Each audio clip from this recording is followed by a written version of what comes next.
یا اکرم الخلق ما لی من الوذ به یا اکرم الخلق ما لی من الوذ به سواك عند حلول الحادث العمام سواك عند حلول الحادث العمام مولاي صل وسلم دائما أبدا على حبيبك خير الخلق كلهم یا اکرم الخلق مالی من الوذ به سواک عند حلول الحادث العممی. یہ خالص عربی ہیں، اور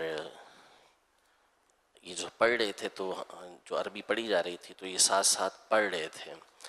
اس سے ہمارے عقیدے اور نظریہ بھی جو ہے وہ بالکل واضح ہو جاتا ہے کہ صرف یہ ہمارا ہی نہیں بلکہ ساری دنیا میں یا رسول اللہ کہنے کا نظریہ یہ شروع سے چلتا ہوا آ رہا ہے. یا اکرم الخلقی مالی من الوذ به کا مطلب یہ ہے کہ اے مخلوق میں سب سے زیادہ عزت والے کون ہیں تیرے سوا، کہ جب بڑی بڑی مصیبتیں پڑتی ہیں تو اس وقت میں اس کی پناہ لیتا ہوں.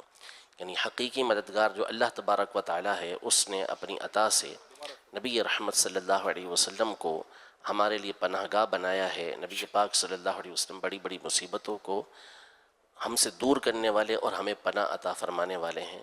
تو یہ ہم بھی پڑھ رہے تو الحمدللہ یہ بھی پڑھ رہے تھے، تو عقیدہ بالکل واضح ہو جاتا ہے کہ ساری دنیا کے اندر یکساں عقیدہ کن لوگوں کا ہے.